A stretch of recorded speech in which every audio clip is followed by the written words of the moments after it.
Tales of Terror and Mystery by Sir Arthur Conan Doyle. The Horror of the Heights. The idea that the extraordinary narrative which has been called the Joyce Armstrong fragment is an elaborate practical joke evolved by some unknown person cursed by a perverted and sinister sense of humor has now been abandoned by all who have examined the matter. The most macabre and imaginative of plotters would hesitate before linking his morbid fancies with the unquestioned and tragic facts which reinforce the statement. Though the assertions contained in it are amazing and even monstrous, it is nonetheless forcing itself upon the general intelligence that they are true, and that we must readjust our ideas to the new situation. This world of ours appears to be separated by a slight and precarious margin of safety from a most singular and unexpected danger. I will endeavor in this narrative, which reproduces the original document in its necessarily somewhat fragmentary form, to lay before the reader the whole of the facts up to date, prefacing my statement by saying that, if there be any who doubt the narrative of Joyce Armstrong, there can be no question at all as to the facts concerning Lieutenant Myrtle, R.N., and Mr. Hay Connor, who undoubtedly met their end in the manner described. The Joyce Armstrong fragment was found in the field which is called Lower Haycock, lying 1 mile to the westward of the village of Witham, upon the Kent and Sussex border. It was on the 15th September last that an agricultural labourer, James Flynn, in the employment of Matthew Dodd, farmer of the Chauntry Farm, Witham, perceived a briar pipe lying near the footpath which skirts the hedge in Lower Haycock. A few paces farther on he picked up a pair of broken binocular glasses. Finally, among some nettles in the ditch, he caught sight of a flat canvas-backed book, which proved to be a notebook with detachable leaves, some of which had come loose and were fluttering along the base of the hedge. These he collected, but some, including the first, were never recovered, and leave a deplorable hiatus in this all-important statement. The notebook was taken by the labourer to his master, who in turn showed it to Dr. J. H. Atherton of Hartfield. This gentleman at once recognized the need for an expert examination, and the manuscript was forwarded to the Aero Club in London, where it now lies. The first 2 pages of the manuscript are missing. There is also one torn away at the end of the narrative, though none of these affect the general coherence of the story. It is conjectured that the missing opening is concerned with the record of Mr. Joyce Armstrong's qualifications as an aeronaut, which can be gathered from other sources and are admitted to be unsurpassed among the air pilots of England. For many years he has been looked upon as among the most daring and the most intellectual of flying men, a combination which has enabled him to both invent and test several new devices, including the common gyroscopic attachment which is known by his name. The main body of the manuscript is written neatly in ink, but the last few lines are in pencil and are so ragged as to be hardly legible, exactly, in fact, as they might be expected to appear if they were scribbled off hurriedly from the seat of a moving aeroplane. There are, it may be added, several stains both on the last page and on the outside cover which have been pronounced by the Home Office experts to be blood, probably human and certainly mammalian. The fact that something closely resembling the organism of malaria was discovered in this blood, and that Joyce Armstrong is known to have suffered from intermittent fever, is a remarkable example of the new weapons which modern science has placed in the hands of our detectives. And now, a word as to the personality of the author of this epoch-making statement. Joyce Armstrong, according to the few friends who really knew something of the man, was a poet and a dreamer, as well as a mechanic and an inventor. He was a man of considerable wealth, much of which he had spent in the pursuit of his aeronautical hobby. He had 4 private aeroplanes in his hangars near Devizes, and is said to have made no fewer than 170 ascents in the course of last year. He was a retiring man with dark moods in which he would avoid the society of his fellows. Captain Dangerfield, who knew him better than anyone, says that there were times when his eccentricity threatened to develop into something more serious. His habit of carrying a shotgun with him in his aeroplane was one manifestation of it. Another was the morbid effect which the fall of Lieutenant Myrtle had upon his mind. Myrtle, who was attempting the height record, fell from an altitude of something over 30,000 feet. Horrible to narrate, his head was entirely obliterated, though his body and limbs preserved their configuration. At every gathering of airmen, Joyce Armstrong, according to Dangerfield, would ask with an enigmatic smile, "And where, pray, is Myrtle's head?" On another occasion, after dinner, at the mess of the flying school on Salisbury Plain, he started a debate as to what will be the most permanent danger which airmen will have to encounter. Having listened to successive opinions as to air pockets, faulty construction, and over-banking, he ended by shrugging his shoulders and refusing to put forward his own views, though he gave the impression that they differed from any advanced by his companions. It is worth remarking that after his own complete disappearance, it was found that his private affairs were arranged with a precision which may show that he had a strong premonition of disaster. With these essential explanations, I will now give the narrative exactly as it stands, beginning at page 3 of the blood-soaked notebook. Nevertheless, when I dined at Rheims with Coselli and Gustav Raymond, I found that neither of them was aware of any particular danger in the higher layers of the atmosphere. I did not actually say what was in my thoughts, but I got so near to it that if they ever had any corresponding ideas, they could not have failed to express it. But then they are 2 empty, vainglorious fellows with no thought beyond seeing their silly names in the newspaper. It is interesting to note that neither of them had ever been much beyond the 20,000-foot level. Of course, men have been higher than this both in balloons and in the ascent of mountains. It must be well above that point that the aeroplane enters the danger zone, always presuming that my premonitions are correct. Aeroplaning has been with us now for more than 20 years, and one might well ask, why should this peril be only revealing itself in our day? The answer is obvious. In the old days of weak engines, when 100 horsepower gnome or green was considered ample for every need, the flights were very restricted. Now that 300 horsepower is the rule rather than the exception, visits to the upper layers have become easier and more common. Some of us can remember how in our youth Galos made a worldwide reputation by attaining 19,000 feet, and it was considered a remarkable achievement to fly over the Alps. Our standard now has been immeasurably raised, and there are 20 high flights for one in former years. Many of them have been undertaken with impunity.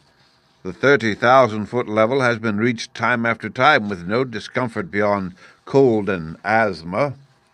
What does this prove? A visitor might descend upon this planet 1,000 times and never see a tiger, yet tigers exist, and if he chanced to come down into a jungle, he might be devoured.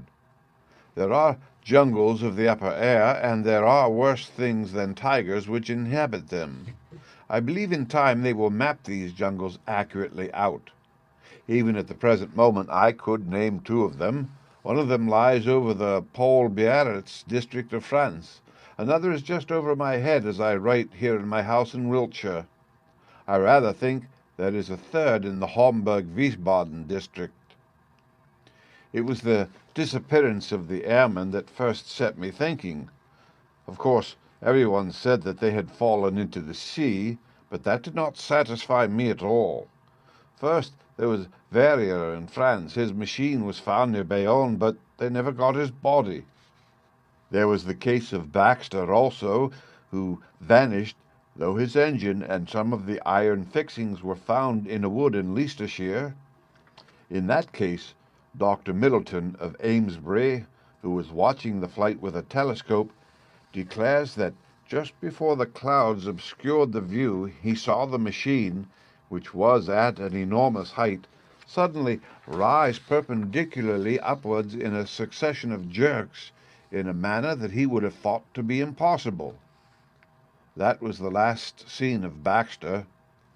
There was a correspondence in the papers, but it never led to anything. There were several other similar cases, and then there was the death of Hay Connor. What a cackle there was about an unsolved mystery of the air, and what columns in the halfpenny papers, and yet how little was ever done to get to the bottom of the business. He came down in a tremendous vol-plane from an unknown height. He never got off his machine and died in his pilot's seat. Died of what? Heart disease, said the doctors. Ha! Rubbish. Hay Connor's heart was as sound as mine. What did Venables say? Venables was the only man who was at his side when he died. He said that he was shivering and looked like a man who had been badly scared. Died of fright, said Venables, but could not imagine what he was frightened about. Only said one word to Venables, which sounded like monstrous. But they could make nothing of that at the inquest. But I could make something of it. Monsters.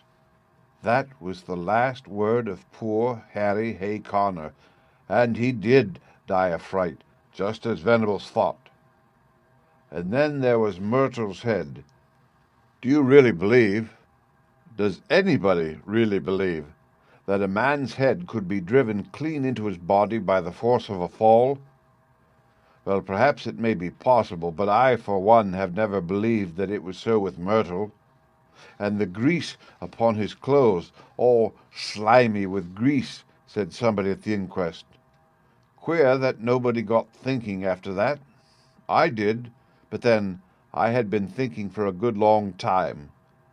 I've made 3 ascents. Hal Dangerfield used to chaff me about my shotgun, but I've never been high enough. Now, with this new light Paul Verona machine and its 175 Robur, I should easily touch the 30,000 tomorrow. I'll have a shot at the record. Maybe I shall have a shot at something else as well. Of course, it's dangerous. If a fellow wants to avoid danger, he had best keep out of flying altogether and subside finally into flannel slippers and a dressing gown. But I'll visit the air jungle tomorrow, and if there's anything there, I shall know it. If I return, I'll find myself a bit of a celebrity, and if I don't, this notebook may explain what I am trying to do and how I lost my life in doing it. But no drivel about accidents or mysteries, if you please. I chose my Paul Verona monoplane for the job. There's nothing like a monoplane when real work is to be done. Beaumont found that out in very early days. For one thing, it doesn't mind damp, and the weather looks as if we should be in the clouds all the time. It's a bonny little model and answers my hand like a tender-mouthed horse.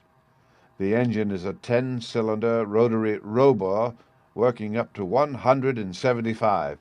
It has all the modern improvements: enclosed fuselage, high curved landing skids, brakes, gyroscopic steadiers, and 3 speeds, worked by an alteration of the angle of the planes upon the Venetian blind principle. I took a shotgun with me and a dozen cartridges filled with buckshot. You should have seen the face of Perkins, my old mechanic, when I directed him to put them in.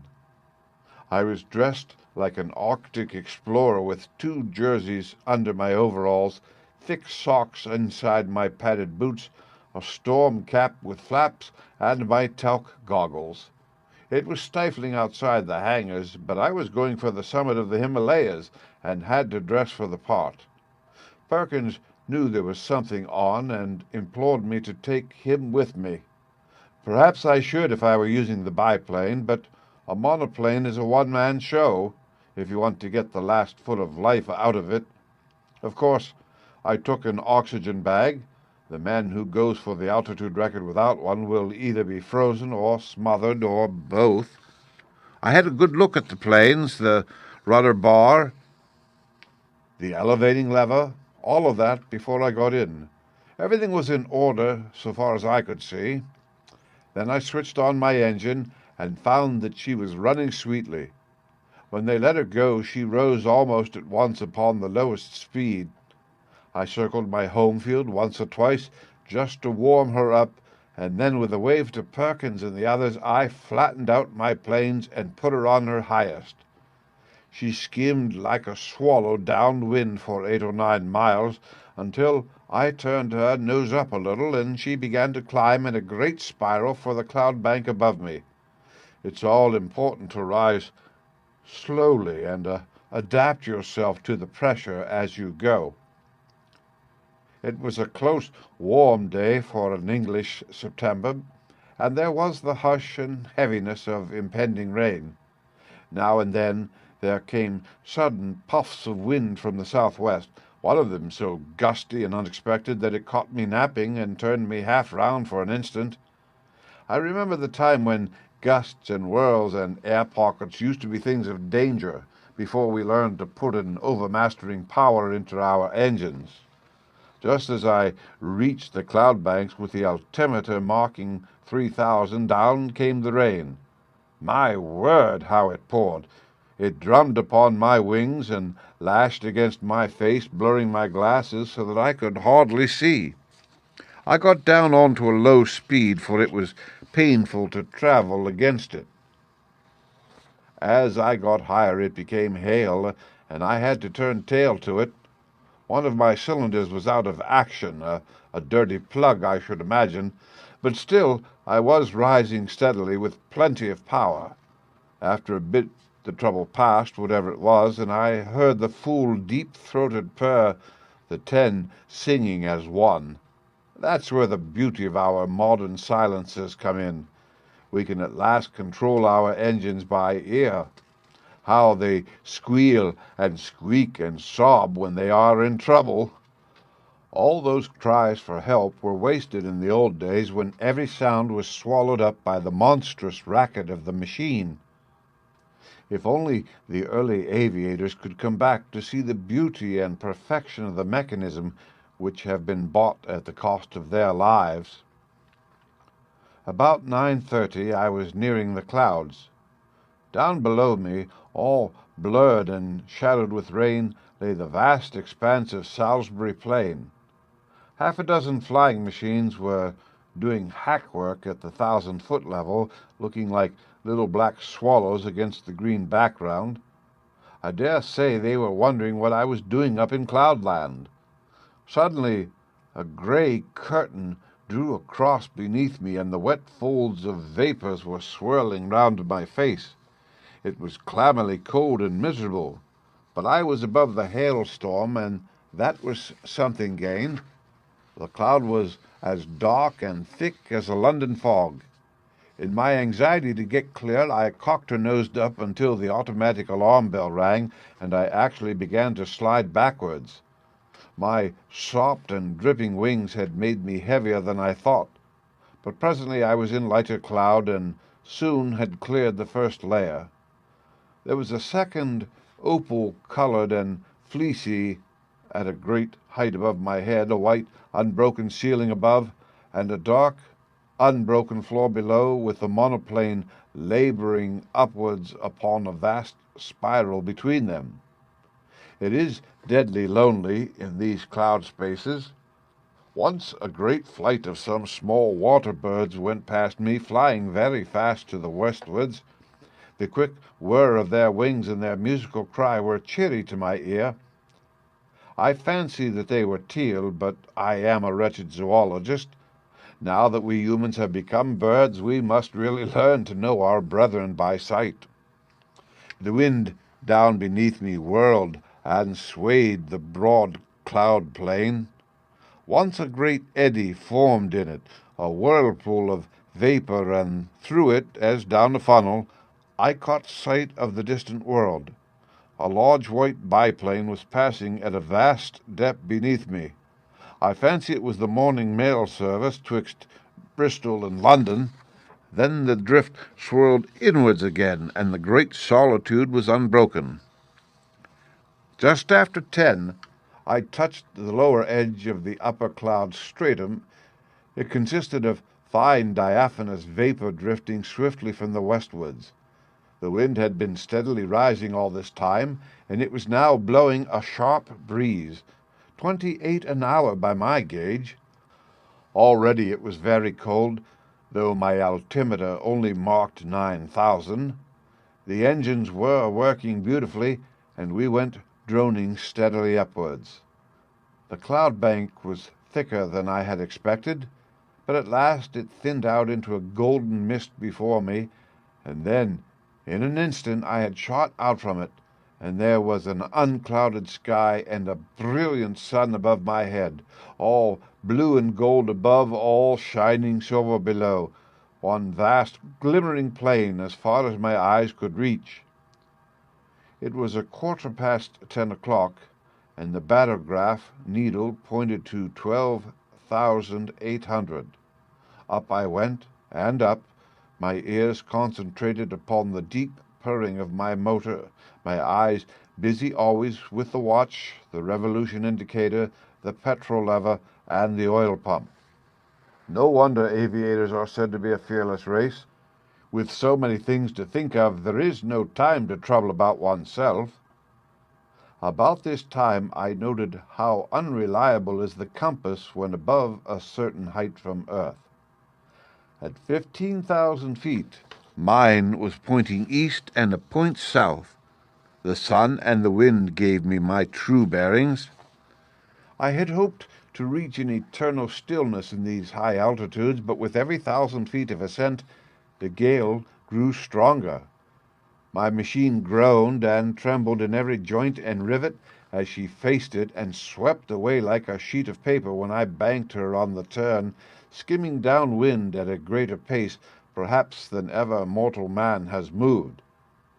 Yet I had always to turn again and tack up in the wind's eye, for it was not merely a height record that I was after. By all my calculations, it was above Little Wiltshire that my air jungle lay, and all my labour might be lost if I struck the outer layers at some farther point. When I reached the 19,000-foot level, which was about midday, the wind was so severe that I looked with some anxiety to the stays of my wings, expecting momentarily to see them snap or slacken. I even cast loose the parachute behind me and fastened its hook into the ring of my leathern belt, so as to be ready for the worst.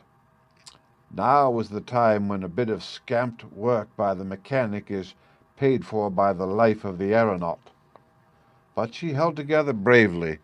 Every cord and strut was humming and vibrating like so many harp strings, but it was glorious to see how, for all the beating and the buffeting, she was still the conqueror of nature and the mistress of the sky. There's surely something divine in man himself, that he should rise so superior to the limitations which creation seemed to impose, rise, too, by such unselfish, heroic devotion as this air conquest has shown. Talk of human degeneration! When has such a story as this been written in the annals of our race? These were the thoughts in my head as I climbed that monstrous inclined plane, with the wind sometimes beating in my face and sometimes whistling behind my ears, while the cloudland beneath me fell away to such distance that the folds and hummocks of silver had all smoothed out into one flat, shining plain. But suddenly I had a horrible and unprecedented experience. I have known before what it is to be in what our neighbors have called a tourbillon, but never on such a scale as this. That huge sweeping river of wind of which I have spoken had, as it appears, whirlpools within it, which were as monstrous as itself. Without a moment's warning, I was dragged suddenly into the heart of one. I spun round for a minute or two with such velocity that I almost lost my senses, and then fell suddenly, left wing foremost, down the vacuum funnel in the center. I dropped like a stone, and lost nearly 1,000 feet. It was only my belt that kept me in my seat, and the shock and breathlessness left me hanging half insensible over the side of the fuselage. But I am always capable of a supreme effort. It is my one great merit as an aviator. I was conscious that the descent was slower. The whirlpool was a cone rather than a funnel, and I had come to the apex. With a terrific wrench, throwing my weight all to one side, I leveled my planes and brought her head away from the wind. In an instant I had shot out of the eddies and was skimming down the sky. Then, shaken but victorious, I turned her nose up and began once more my steady grind on the upward spiral. I took a large sweep to avoid the dangerous spot of the whirlpool, and soon I was safely above it. Just after 1 o'clock, I was 21,000 feet above the sea level. To my great joy, I had topped the gale, and with every 100 feet of ascent, the air grew stiller. On the other hand, it was very cold, and I was conscious of that peculiar nausea which goes with rarefaction of the air. For the first time I unscrewed the mouth of my oxygen bag and took an occasional whiff of the glorious gas.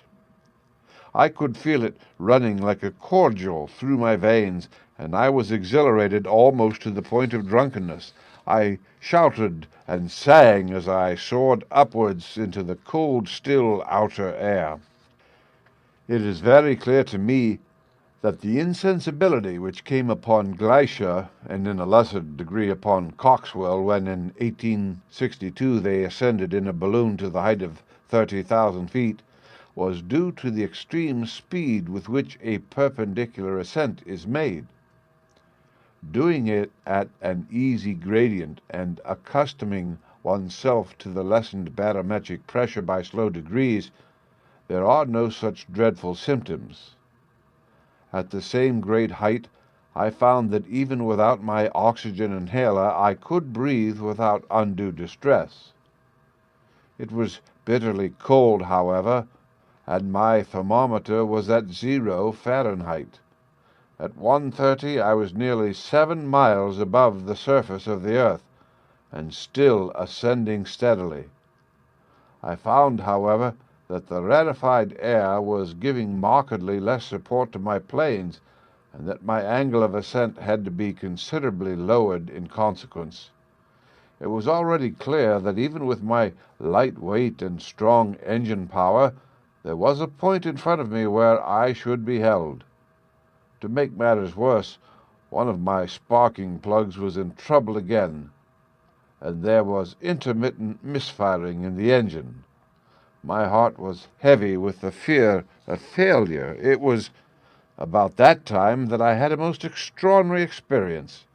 Something whizzed past me in a trail of smoke and exploded with a loud hissing sound, sending forth a cloud of steam. For the instant, I could not imagine what had happened. Then I remembered that the earth is forever being bombarded by meteor stones, and would be hardly inhabitable were they not, in nearly every case, turned to vapor in the outer layers of the atmosphere. Here is a new danger for the high-altitude man, for 2 others passed me when I was nearing the 40,000-foot mark. I cannot doubt that at the edge of the earth's envelope the risk would be a very real one. My barograph needle marked 41,300 when I became aware that I could go no farther. Physically, the strain was not as yet greater than I could bear, but my machine had reached its limit. The attenuated air gave no firm support to the wings, and the least tilt developed into side-slip, while she seemed sluggish on her controls. Possibly, had the engine been at its best, another 1,000 feet might have been within our capacity, but it was still misfiring, and 2 out of the 10 cylinders appeared to be out of action. If I had not already reached the zone for which I was searching, then I should never see it upon this journey.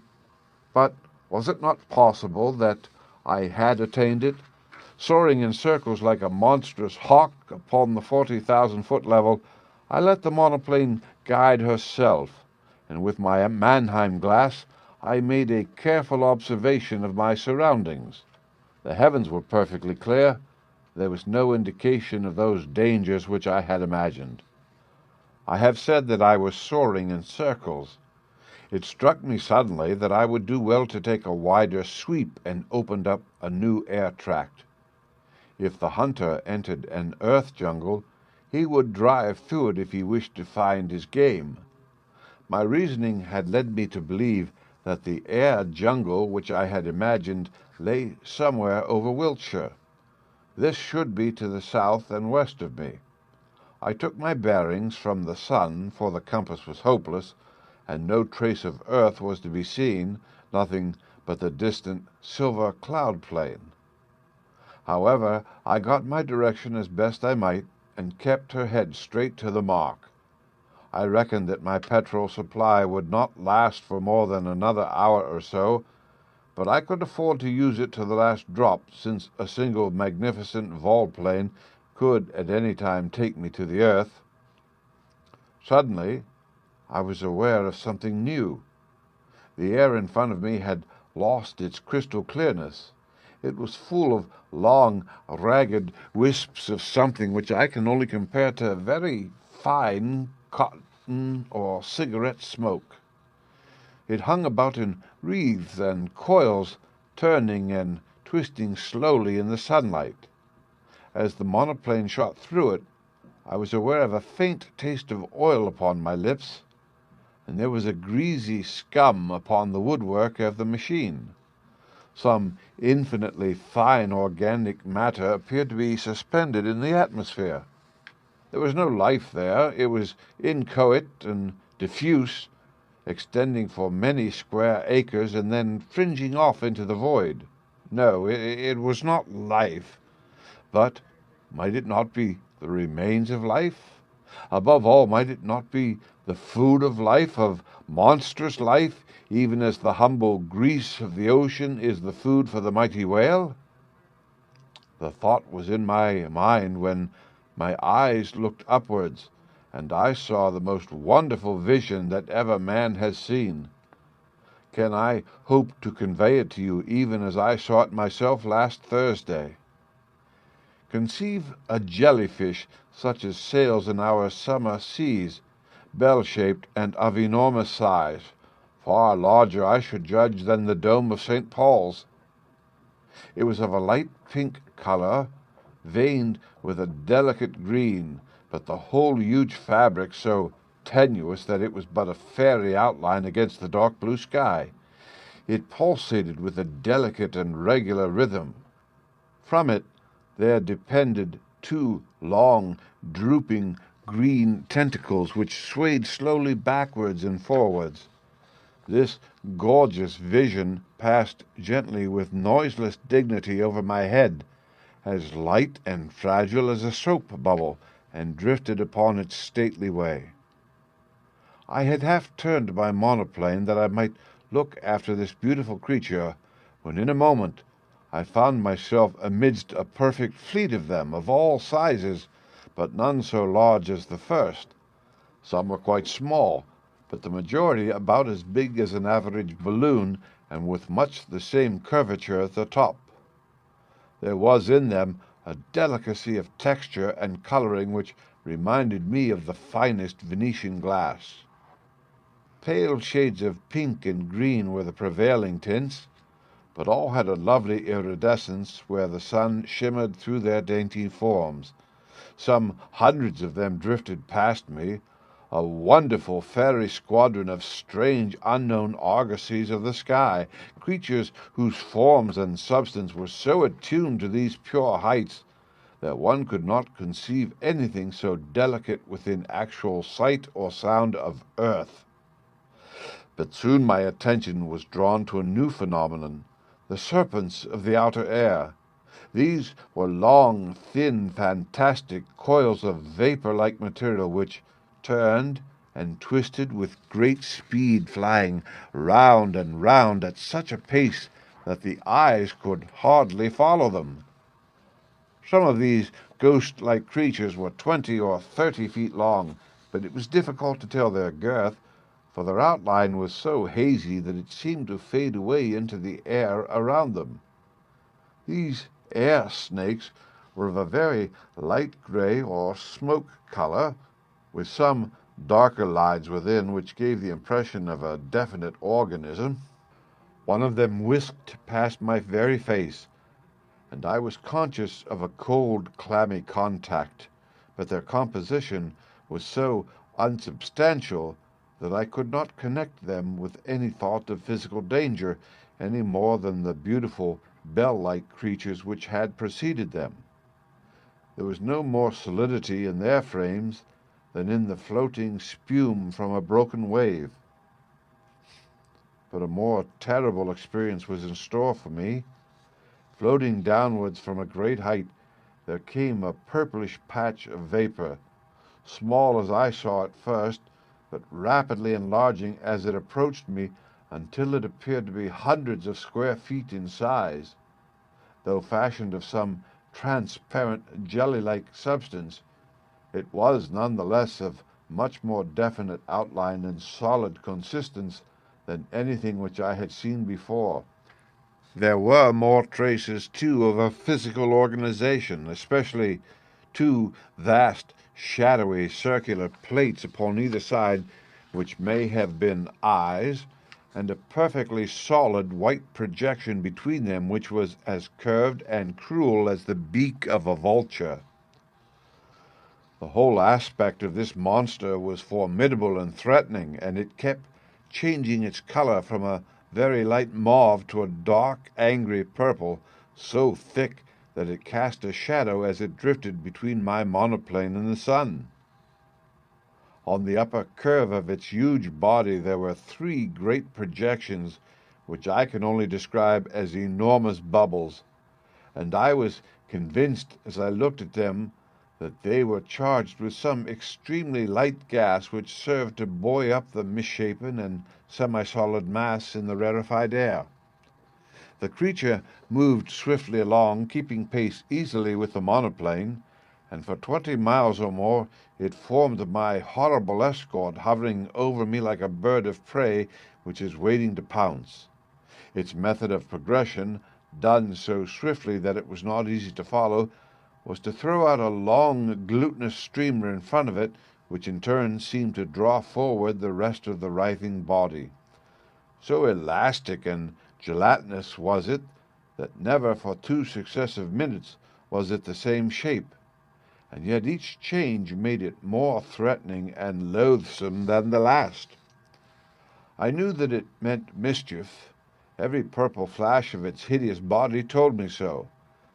The vague, goggling eyes, which were turned always upon me, were cold and merciless in their viscid hatred. I dipped the nose of my monoplane downward to escape it. As I did so, as quick as a flash, there shot out a long tentacle from this mass of floating blubber, and it fell as light and sinuous as a whiplash across the front of my machine. There was a loud hiss as it lay for a moment across the hot engine, and it whisked itself into the air again, while the huge flat body drew itself together as if in sudden pain.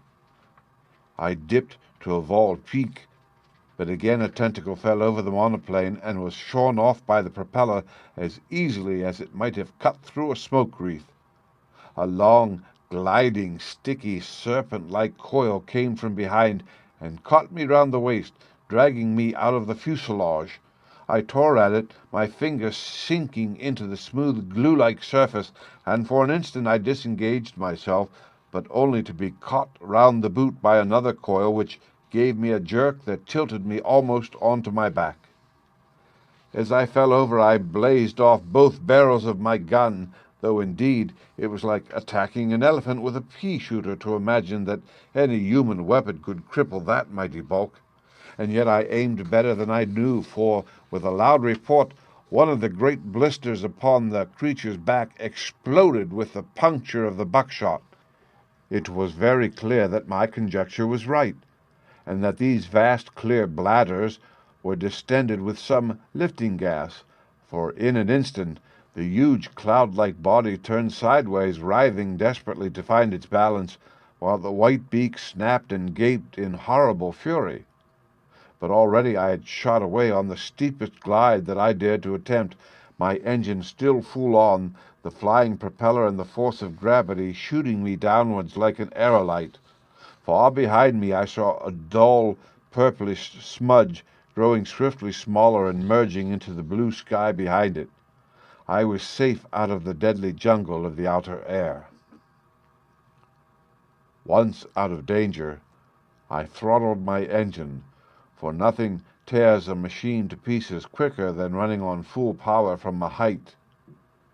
It was a glorious spiral volplane from nearly 8 miles of altitude, first to the level of the silver cloud bank, then to that of the storm cloud beneath it, and finally in beating rain to the surface of the earth.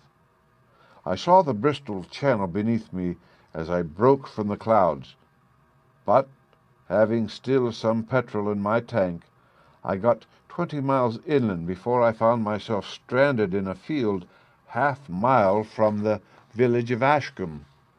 There I got 3 tins of petrol from a passing motor car, and at 10 minutes past 6 that evening I alighted gently in my own home meadow at Devizes, after such a journey as no mortal upon earth has ever yet taken and lived to tell the tale. I have seen the beauty, and I have seen the horror of the heights, and greater beauty or greater horror than that is not within the ken of man. And now it is my plan to go once again before I give my results to the world. My reason for this is that I must surely have something to show by way of proof before I lay such a tale before my fellow men. It is true that others will soon follow and will confirm what I have said, and yet I should wish to carry conviction from the first. Those lovely iridescent bubbles of the air should not be hard to capture. They drift slowly upon their way, and the swift monoplane could intercept their leisurely course. It is likely enough that they would dissolve in the heavier layers of the atmosphere, and that some small heap of amorphous jelly might be all that I should bring to earth with me. And yet something there would surely be by which I could substantiate my story. Yes, I will go, even if I run the risk by doing so. These purple horrors would not seem to be numerous. It is probable that I shall not see one. If I do, I shall dive at once. At the worst, there is always the shotgun and my knowledge of... Here a page of the manuscript is unfortunately missing. On the next page is written in large, straggling writing, 43,000 feet. I shall never see earth again. They are beneath me, 3 of them. God help me. It is a dreadful death to die. Such, in its entirety, is the Joyce Armstrong statement. Of the man, nothing has since been seen. Pieces of his shattered monoplane have been picked up in the preserves of Mr. Blood Lushington upon the borders of Kent and Sussex, within a few miles of the spot where the notebook was discovered. If the unfortunate aviator's theory is correct that this air jungle, as he called it, existed only over the southwest of England, then it would seem that he had fled away from it at the full speed of his monoplane, but had been overtaken and devoured by these horrible creatures at some spot in the outer atmosphere above the place where the grim relics were found. The picture of that monoplane skimming down the sky with the nameless terrors flying as swiftly beneath it and cutting it off always before the earth while they gradually closed in upon their victim is one upon which a man who valued his sanity would prefer not to dwell. There are many, as I am aware, who still jeer at the facts which I have here set down, but even they must admit that Joyce Armstrong has disappeared, and I would commend them his own words. This notebook may explain what I am trying to do, and how I lost my life in doing it, but no drivel about accidents or mysteries, if you please.